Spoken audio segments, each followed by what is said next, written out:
Salutations la famille, toujours le frère Svanko dans la continuation des messages, par la manifestation de la grâce du verbe de Loba. Nous allons aller aujourd'hui dans Bialabamunia, toujours dans Bibel. Donc c'est une évidence, là je mets même de la citer au départ. C'est Bibel, c'est notre support, c'est Kalatambale, parce que c'est l'unique support. C'est-à-dire c'est le seul rouleau.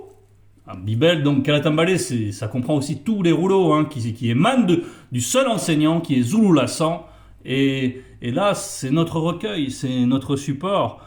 C'est le livre de la vérité, donc, qui confond les imitations, les falsifications qui sont les Bibles et autres récits mensongers. Les Bibles contemporaines, donc, qui ont été compilées au concile de Nicée par des catholiques, là où est née l'institution catholique, donc avec des fins politiques, avec des fins bassement intéressées, et nous voyons comment ils ont été inspirés par les démons dans des doctrines mensongères. Mais aujourd'hui, le passage est long, donc on va tout de suite rentrer dans le vif. Bialabamunia, chapitre 24. Bialabamunia, c'est paroles du quotidien. Et c'est sous-titré La sagesse. C'est donc la sagesse dans notre quotidien. Nous recevons des paroles de sagesse, des indications, des conseils pour pouvoir bien nous comporter. Donc il s'agit d'assimiler la sagesse qui est dans Bialabamunia, mais dans d'autres passages aussi qui font écho, qui sont toujours rédigés par Mon, comme Mutatedi, comme Mulangwedi. Tout ceci forme un cortex, forme aussi une protection. Et si nous voulons être tranquille dans nos existences, dans le visible, malgré le fait que nous soyons dans la chute, il faut se mettre à l'abri de la sagesse. Et aujourd'hui, le passage s'intitule « Le sage et le méchant ». Le sage et le méchant. Parce que, bien sûr, dans cette réalité de la chute, les deux sont appelés à se côtoyer. On vit dans le même milieu. Donc voilà, il faut savoir comment bien se comporter. En tant que sage, c'est-à-dire en tant que celui qui reçoit la lumière, en tant que non-initié gracié, premièrement, et savoir comment bien se comporter vis-à-vis de cette antithèse qui est le méchant. Ok. Et la première chose qu'on nous dit, c'est « N'envie pas les gens malfaisants et ne recherche pas leur compagnie ». On va lire aussi le verset 2. « Ils ne pensent qu'à agir avec violence et ne parlent que du mal qu'ils vont faire. » N'envie pas les gens malfaisants. Pourquoi les envier, effectivement ? Parce que souvent, les gens malfaisants, lorsqu'ils sont pleins de ruses, ils arrivent parfois à se hisser dans la société, c'est-à-dire à obtenir des places importantes et également avoir une certaine fortune. Et c'est ce qui pourrait susciter l'envie lorsqu'on les observe, parce que pour le reste, on voit mal comment on pourrait les envier, leur état étant tellement disgracié. C'est-à-dire qu'il faut comprendre que le méchant, on n'a rien à envier avec la personne malfaisante. C'est-à-dire que parce qu'il a choisi le mal. C'est ça la personne malfaisante, c'est qu'il a choisi le mal. Pour lui, c'est sa lumière le mal, une fausse lumière. Pour lui, c'est l'intelligence de savoir manipuler son entourage, manipuler les gens pour les exploiter, pour en tirer. Ainsi sont animés par exemple tous les faux pasteurs. Donc pourquoi on irait envier de telles personnes malfaisantes ? Oui, vous les faux pasteurs, vous les margoulins, vous êtes juste bons là à maquiller les choses, vous faites semblant dans tout ce que vous faites et vous cachez vos mauvaises œuvres et vos mauvaises intentions, vos mauvais desseins impurs. Donc pourquoi on voudrait ressembler à de telles personnes pour avoir la gloire des hommes dont ils se repaîtent, pour avoir les richesses, les belles voitures, les beaux vêtements dont ils sont si friands ? Non ! Ce n'est pas ainsi. Nous, frères et sœurs, nous sommes disposés dans le Verbe et nous voulons vivre la sanctification et nous voulons être à l'abri dans la demeure qui nous est proposée. Donc, on ne doit pas rechercher leur compagnie, c'est-à-dire que ce qui pourrait nous amener à rechercher leur compagnie, c'est qu'on se projette dans le visible. C'est qu'on ait des projets, on veut monter une entreprise, on veut nous aussi se hisser un petit peu dans le visible. Ce n'est pas interdit, mais sur ce chemin, attention, parce qu'il va y avoir des personnes qui vont nous proposer de conforter nos projets, de s'associer à nous, etc. Et on pourrait se dire, ah, si je bénéficiais entre guillemets, des bonnes grâces de telle personne, je pourrais aller plus vite dans mon projet. Et c'est à ce moment-là qu'on pourrait être tenté de s'appuyer sur de telles personnes, des gens malfaisants. Donc cela, il faut bien s'en garder. On aura l'occasion d'y revenir. Donc parce que ils ne pensent qu'à agir avec violence et ne parlent que du mal qu'ils vont faire. C'est-à-dire que eux, c'est leur fond. C'est leur fond de commerce également. Donc c'est d'exploiter les gens, c'est donc de commettre l'injustice, de soutirer les choses aux personnes par des moyens malhonnêtes. Et souvent, ils se cachent derrière la loi pour ce faire, la loi des hommes. Bref, on va y revenir plus profondément ensuite. Verset 3. Il faut de la sagesse pour construire une maison, de l'intelligence pour la rendre habitable. Il faut du savoir-faire pour en remplir les pièces d'objets agréables et précieux. Donc, on nous dit premièrement, il faut de la sagesse pour construire une maison. C'est-à-dire qu'il faut le fondement, il faut le roc. Et nous sommes fondés sur le roc, frères et sœurs. Donc, il faut rester fondé sur ce roc pour ensuite pouvoir bâtir. De l'intelligence pour la rendre habitable. Donc, il faut être éclairé. L'intelligence, ça va représenter aussi l'éclairage pour la rendre habitable. Et ça, si nous demeurons ainsi, on peut voir cette manière de bâtir de deux manières. C'est déjà se bâtir dans la sanctification soi-même, avant de bâtir à l'extérieur. Il y a deux manières de voir, mais la première, c'est l'intériorité. La première manière de voir, c'est l'intériorité. C'est donc de rester dans cet éclairage, de rester fondé sur ce roc. Il faut du savoir-faire pour en remplir les pièces d'objets agréables et précieux. Et c'est pareil. Là, ensuite, quand on veut remplir la maison, ça va représenter aussi spirituellement, quand on veut œuvrer dans la foi pour rassembler le nombre connu, pour le grand œuvre, qui émane du grand architecte, qui est Loba, l'unique créateur. Donc, c'est prendre une part active, selon la grâce que nous accorde le verbe de Loba, qui peut nous positionner, qui peut nous donner des compétences, nous perfectionner, nous conférer des dons pour pouvoir œuvrer avec efficacité et donc faire abonder le nombre connu.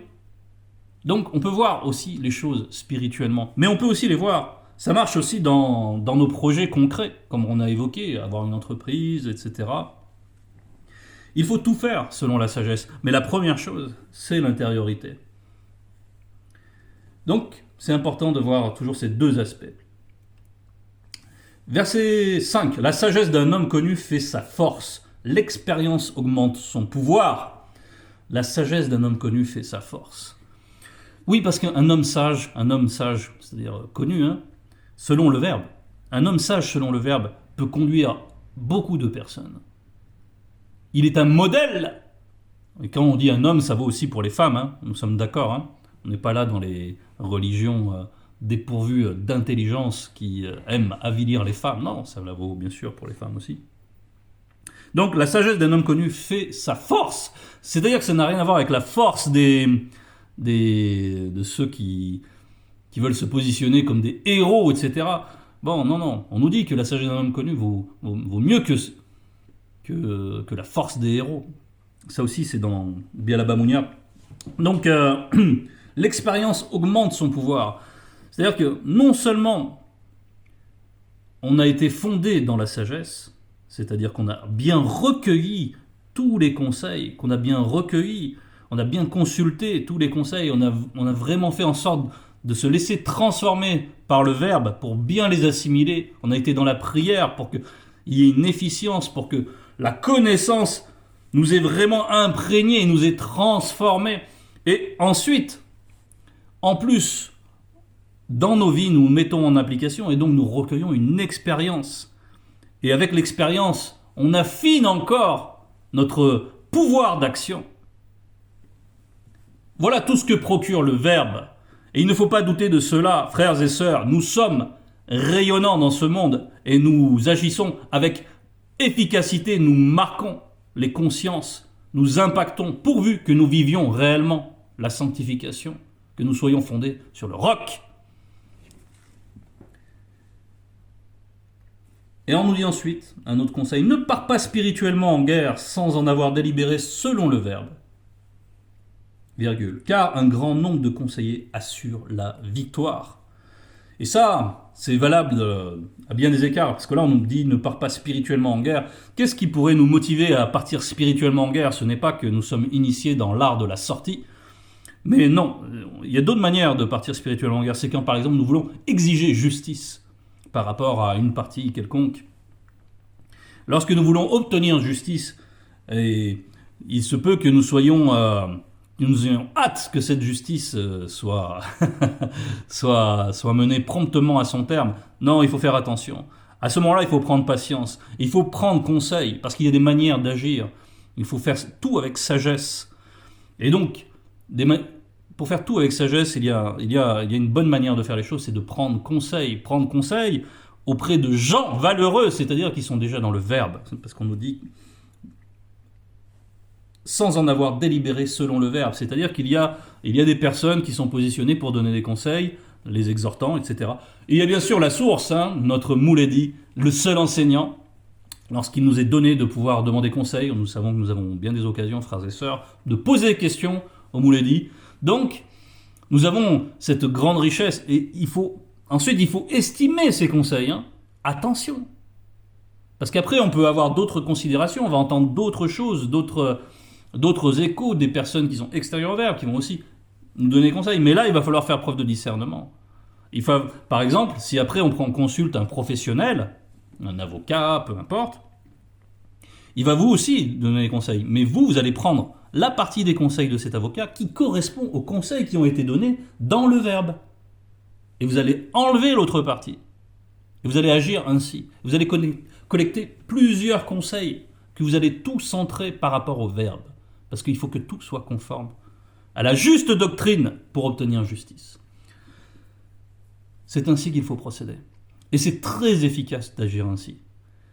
Quand on collecte les conseils, qu'on utilise le discernement que le verbe nous donne pour en extraire toute la quintessence, et ensuite on va au combat, et ensuite on mène une action décisive. Là, il y a le saut. Et il y a la victoire qui est conférée par le verbe. Le succès. Verset 7. Les données de la sagesse sont inaccessibles à l'insensé. Qu'il ferme la bouche quand on discute des affaires importantes. Donc là, on voit bien, on fait bien la part des choses entre ceux qui sont dans le verbe et ceux qui ne le sont pas. Voilà, qui sont voués à d'autres croyances, d'autres systèmes de pensée, qui ont un insensé, c'est quelqu'un qui déjà ne connaît pas l'Oba. Voilà, qui ne connaît pas l'Oba, qui ne connaît pas le Créateur, qui ne se soucie pas de le connaître non plus. Alors là, c'est vraiment un insensé. Pourquoi c'est un insensé? C'est parce qu'il ne se soucie pas de l'origine même de son existence, tout simplement. Donc, quelqu'un qui ne se soucie pas de l'origine de son existence, comment pourrait-il bien se projeter? Quelle sera sa fin à celui-là? Voilà, c'est quelqu'un qui donc vit dans l'obscurité. Et donc les données de la sagesse pour une telle personne, c'est inaccessible. C'est quelqu'un qui vit comme un moustique, il voit des lumières, il va vers la lumière et il se fait griller par un néant. Voilà, sa vie n'a pas de consistance, n'a pas d'importance, n'a pas d'impact. Non, ce n'est pas ainsi. Nous vivons à la lumière du Verbe. Nous savons où est la vérité parce que cela nous a été donné de le savoir et nous vivons comme cela. Donc, les données, nous savons qu'il ne faut pas jeter aussi nos perles au pourceau. Voilà, il faut faire attention avec ce qui nous est donné, à bien l'appliquer, à le conserver parfois, à l'exposer lorsque c'est judicieux de l'exposer. Voilà, il faut savoir tout faire selon la sagesse. Verset 8, celui qui projette le mal a la réputation d'être possédé. Aujourd'hui, les gens, la plupart en tout cas des personnes, ne considèrent pas trop la possession, sauf ceux qui sont dans les religions, mais ils ne savent pas eux-mêmes qu'ils sont possédés par des démons religieux. Donc, celui qui projette le mal a la réputation d'être possédé. En tout cas, dans Wassé, dans les temps anciens, tout le monde savait que le spirituel, c'est d'abord les phénomènes spirituels qui conditionnent le visible. Voilà. Aussi, donc, quelqu'un qui agit mal avait la réputation d'être possédé. Aujourd'hui, maintenant, avoir la réputation d'être possédé, c'est aussi que les gens peuvent agir selon leurs mauvais désirs, sans pour autant qu'il y ait eu intervention du monde occulte. Néanmoins, à force d'agir mal, le monde occulte, on devient une vraie demeure pour le monde occulte, pour les démons. Et après, ils nous utilisent pour leur propre fin. Verset 9, les machinations d'un insensé sont toujours coupables, et celui qui se moque de tout se rend insensé. Donc les machinations d'un insensé, c'est justement ceux qui se croient intelligents, parce qu'ils ont de la ruse, c'est-à-dire qu'ils manipulent les autres, voilà, tels les faux pasteurs. Ils font des machinations, ils viennent voir les enseignements de notre Mouli en cachette, ensuite ils le mettent à leur sauce dans leurs fausses assemblées, ils agissent avec ruse, avec dissimulation. Ce sont des menteurs, tous ces faux pasteurs. Et donc, tous leurs desseins sont coupables. C'est-à-dire que, bien sûr, s'ils font tout cela, c'est pour des fins qui sont honteuses. C'est pour ça qu'ils avancent dans la dissimulation. C'est que ils ont besoin de la dissimulation, comme le jadis a eu besoin de se dissimuler pour faire chuter Muto, et par là même Moto. Voilà. Donc, faire attention à ces personnes qui avancent avec la perversité dans le cœur. Et celui qui se moque de tout se rend insensé. Se moquer de tout, ça va correspondre à une attitude de désinvolture. La désinvolture, c'est donc rien n'a d'importance. Mais si rien n'a d'importance, rien n'est sacré. Et si rien n'est sacré, alors qu'est-ce qui va se passer? La personne, dans sa mentalité, va faire du n'importe quoi, va tout mettre sur le même plan. Pour lui, voilà, à un moment donné, si on cultive cet état de désinvolture, eh bien, on finit par faire du n'importe quoi. Parce que puisque rien n'est sacré, eh bien, pourquoi je me priverais de faire ceci ou faire cela, etc. Et ça aboutit finalement à devenir aussi quelqu'un de méchant à terme, parce qu'on va s'abîmer sur ce chemin. L'indifférence ensuite va conduire à une forme de méchanceté. Donc voilà. Il faut pas être dans la désinvolture. C'est vrai qu'il faut être dégagé par rapport aux choses du visible, mais il ne faut pas non plus les déconsidérer complètement. Verset 10. Si tu perds courage au jour du péril, ton courage est bien faible. Si tu perds courage au jour du péril, oui. Le courage, bon, nous savons qu'il y a une entité derrière le courage, mais le courage, c'est quoi? C'est précisément d'arriver à surmonter une situation qui est dangereuse, qui est stressante, qui est de nature à nous déstabiliser. Eh bien, on nous dit ici, si tu perds ce courage, c'est-à-dire que tu es dans l'épreuve et tu commences à faire du n'importe quoi. Tu vas oublier toute la sagesse que tu consultais dans Bialaba Mounia et tu vas agir n'importe comment. Tu vas plus considérer les voies du verbe et tu vas commencer à faire du n'importe quoi. Le courage va consister pour nous, frères et sœurs, à rester centrés dans l'enseignement, dans l'épreuve, et agir avec toutes les vertus, la patience dans l'épreuve, c'est déterminant, la persévérance, se dire le Verbe prend soin de moi, à manifester la confiance dans le Verbe, c'est ça notre courage. Et cette confiance donc, ça va être aussi d'être ferme dans l'enseignement, toujours fondé sur ce roc. Et il va y avoir les pluies, les tempêtes, il va y avoir l'activité du monde occulte, les circonstances, etc. Mais malgré tout, ta demeure, elle va tenir parce qu'elle est bien fondée, parce que tu as cultivé cette intimité avec le Verbe. Tu restes dans ce lien. Et le Verbe te soutient. Et tu traverses. Et après, le Verbe te fait grâce. Et tout cela est rapidement mis aux oubliettes. Parce que c'est le Verbe aussi qui te donne de mettre tout cela aux oubliettes. Et ensuite, il y a la réjouissance. Donc, sois ferme dans l'épreuve, mon frère, ma sœur. Et on nous dit ensuite, efforce-toi de sauver les condamnés à mort, ceux que l'on traîne injustement au supplice. Si tu dis, je n'étais pas informé, l'Oba qui connaît le fond du cœur sait ce qu'il en est. L'Oba, il sait toute chose. Tu peux pas dissimuler tes intentions. C'est impossible. Seuls les hypocrites ou les fous ont de telles pensées.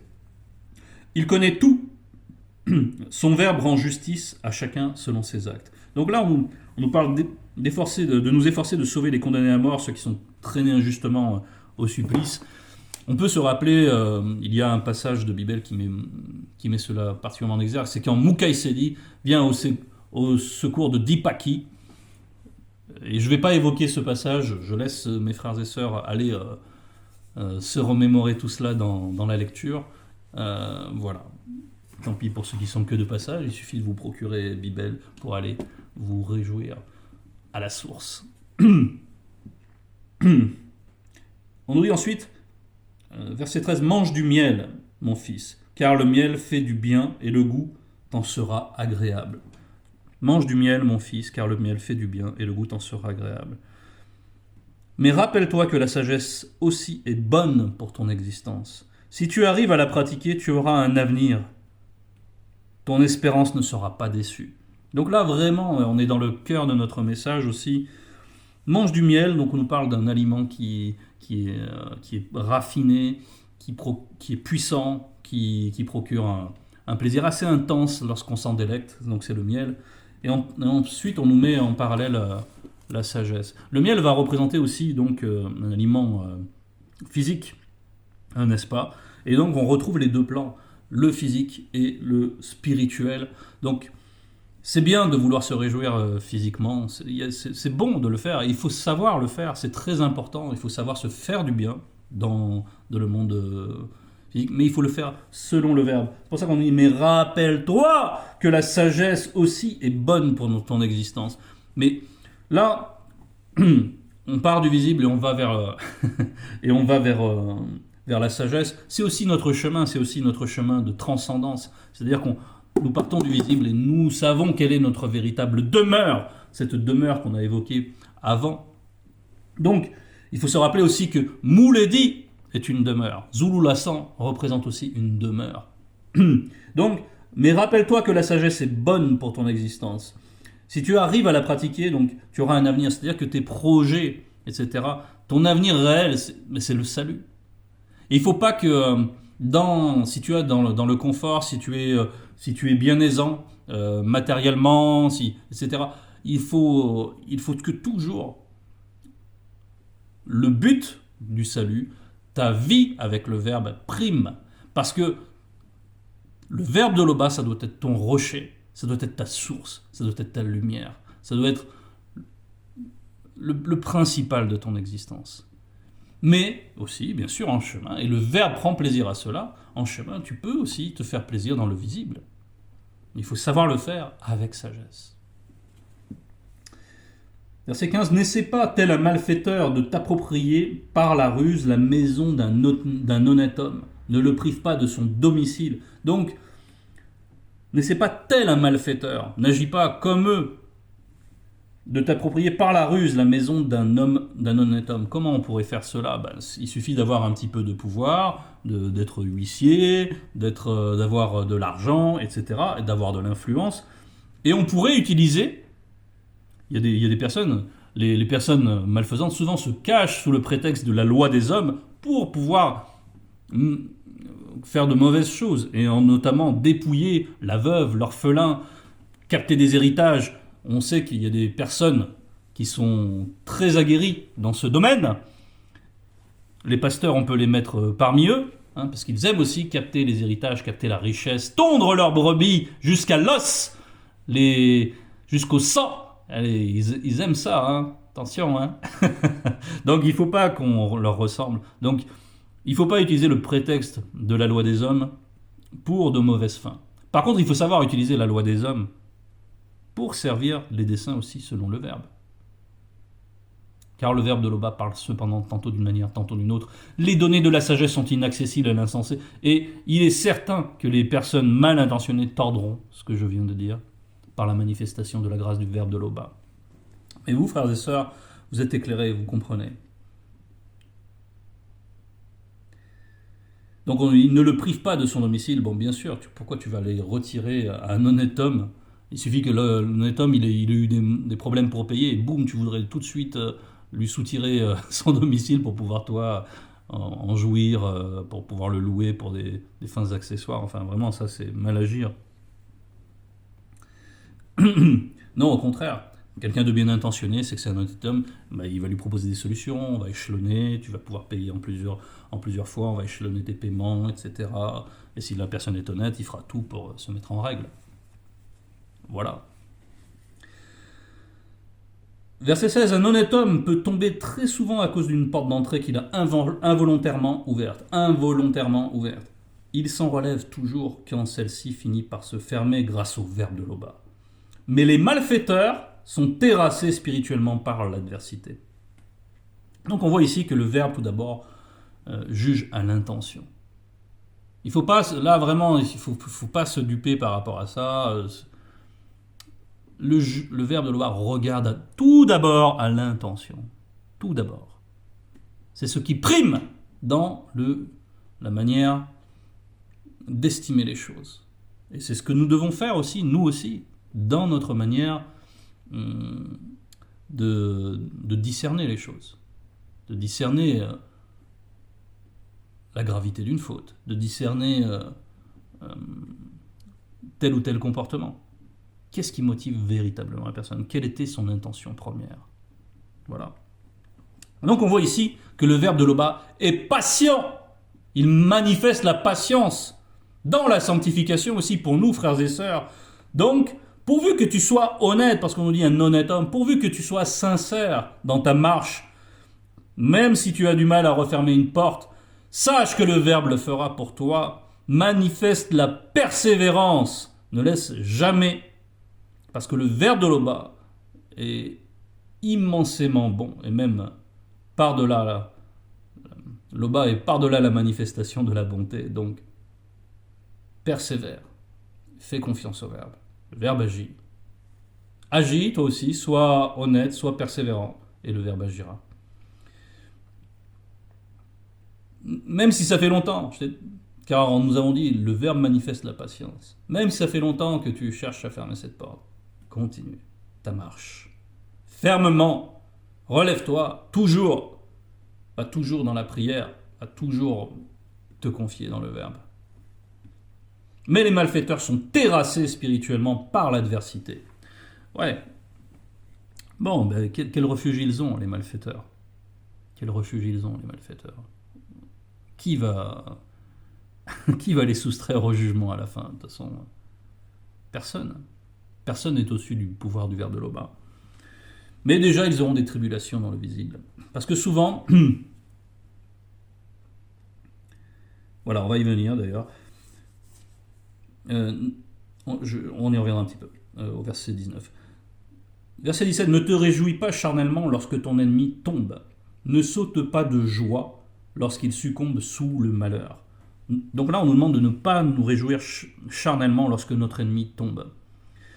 Bon, on peut avoir des rivalités diverses et variées au travail, etc. Bon, des gens qui sont mal intentionnés à notre égard, et puis ils tombent. Mais Tondo, lui, par exemple, il se réjouissait de la chute des méchants.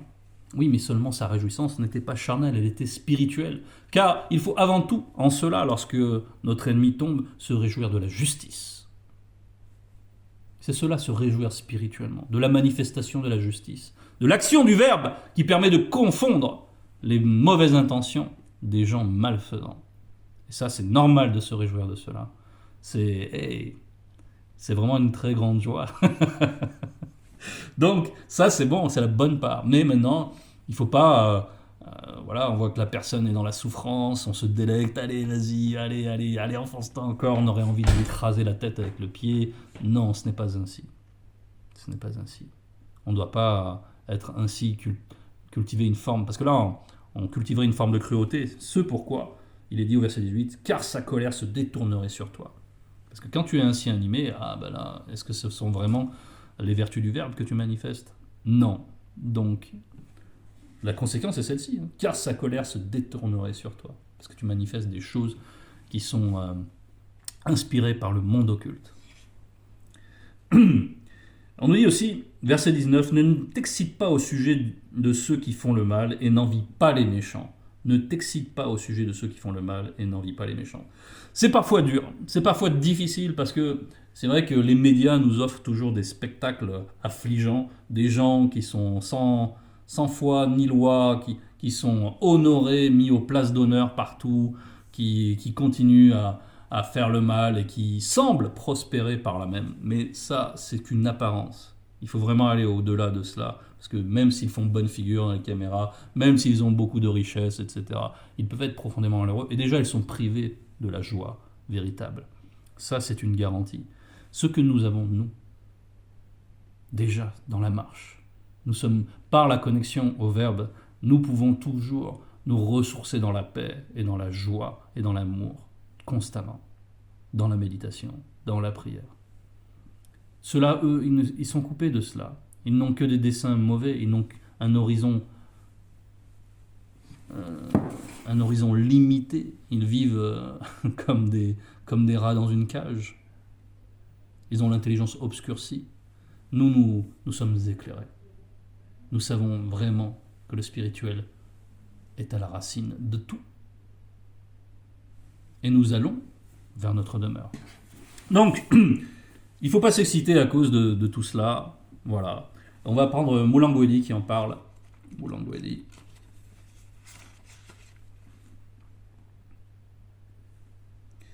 Voilà. Moulanguedi 8, verset 11. Parce qu'une sentence contre les mauvaises actions ne s'exécute pas promptement, le cœur des hommes se remplit en eux du désir de faire le mal. Cependant, quoique le pécheur fasse 100 fois le mal et qu'il y persévère longtemps, je sais aussi que le bonheur est pour ceux qui craignent le bas. Le bonheur, c'est pour nous, c'est pas pour...